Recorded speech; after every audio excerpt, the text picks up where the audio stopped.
But the margin of victory is big, and I think that says something. When we talked last about this race, I suggested that his voters would be more motivated than Penny Hubbard's voters, and clearly they were in a significant way. He got more votes in the redo election than he got in the first election, right? Which had a larger overall turnout, but.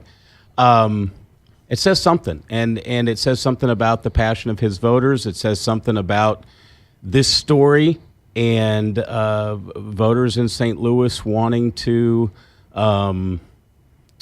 fix some of the corruption that has been sort of built into St. Louis politics. I don't think it's the Pendergast machine of Kansas City, but the Hubbard machine is a pretty powerful one in the city of St. Louis. And they're not the only one. But you know, it's definitely something where it was sort of young newcomers having something to say. Now, the caveat to that is it's one House district. It's not a citywide race. Right. But it's definitely something worth watching. The night that it was going on, I tweeted that if I were a mayoral candidate, I would want to be down at Yaki's Pizza on Cherokee that night and meet the people that elected Bruce Franks and tap into that energy and that passion and try to understand, you know, what it is that's going on, because it is there's a little bit of millennial there. It is part of a sort of Bernie Sanders progressive movement. There's lots of different things that are coming together into a political tapestry there that I think signify at least some change in the city. Now, what happens from there is Bruce Franks going to be an effective state rep? Well, he's one state rep in 163 going down to Jeff City where the Democrats are a almost meaningless minority. They're a dodo bird in the Capitol, and they're so extinct. It is what it is. But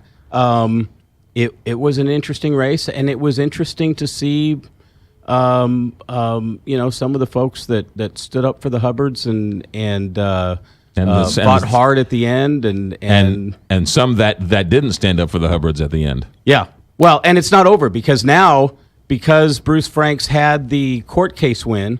Now Rasheen Aldridge, who lost to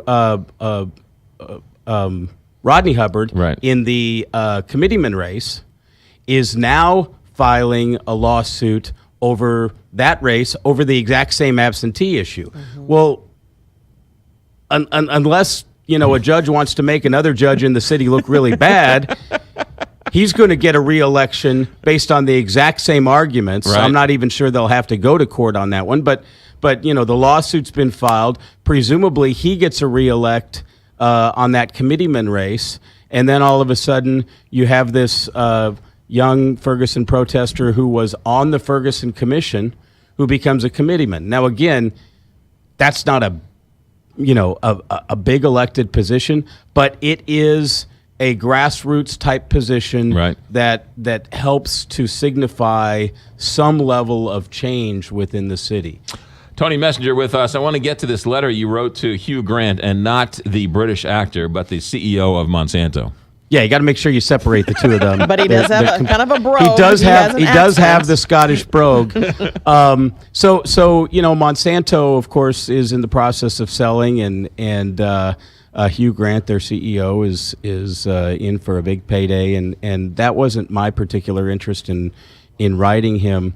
Two different things that he said over a 2-year period really attracted my attention, and one of them was in an editorial board meeting a couple of years ago when I was the editorial page editor, and he and some other leaders from Civic Progress came in and they were talking about Ferguson, and they said, you know what, we got to swing for the fences. This is St. Louis's moment to fix elements of its historic brokenness, both in terms of race, in terms of government structure, in terms of some of the things that we can do to fix our community. And Hugh Grant was really eloquent during that meeting.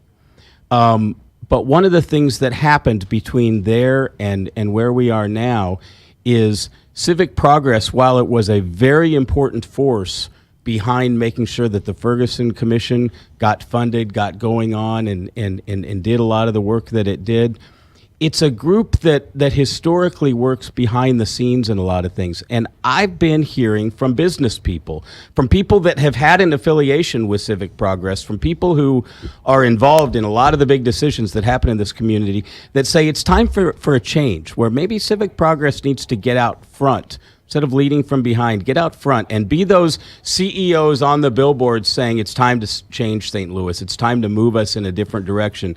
You know, like Bruce Franks doing it on the grassroots level, right, but at that big CEO level. So my letter to Hugh Grant, who in the story about Monsanto selling said, hey, I'm a St. Louisan.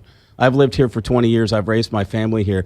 My challenge to him was, when you're done selling your company and deciding what you're going to do, presumably he's not going to be the CEO anymore. He might be. Right. Usually when one company gets swallowed up, it's the company that does the swallowing where right, the CEO stays. Right.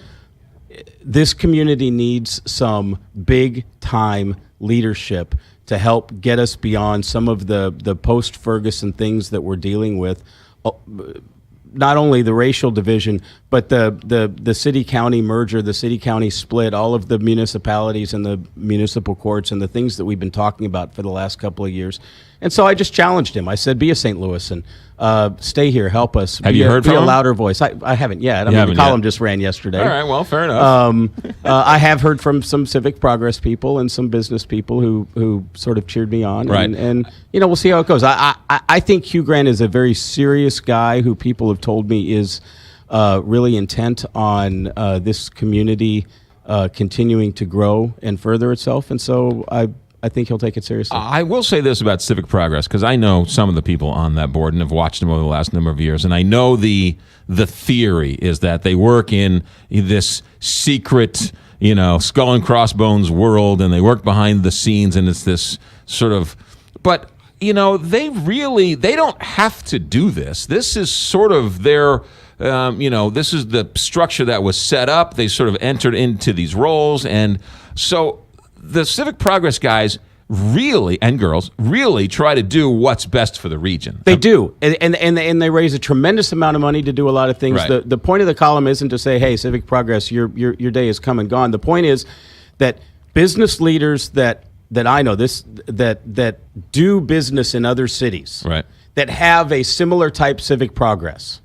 They're making the comparison, the Civic Progress that they see in Denver, in Atlanta, in Chicago, in different cities where these people do business. Right. They're telling me that they're seeing business leaders that are more unified and a stronger voice in other communities than we have in St. Louis. as opposed to the behind the scenes. As opposed to the More behind the upfront. scenes sort of way that well, that's St. definitely Louis, an old school. it's type the of- old school way of St. Louis has always Right. done things, and the challenge here is this city is changing, and we need to be a little bit more transparent, a little bit more aggressive about our leadership. Tony Messenger, St. Louis Post-Dispatch columnist, here with us every Tuesday and Thursday. Never dull when you're around. Thanks for checking in. Always good to talk to you about. By the way, the Denver Broncos 2-0, I 2-0. believe, on this 2-0. early season. That's Yes. right. With a quarterback who was drafted in the, 10th round? Seventh round. Seventh There are only 7 rounds in the NFL draft. Good thing you didn't Trevor draft... Siemian from Northwestern. Smart guy.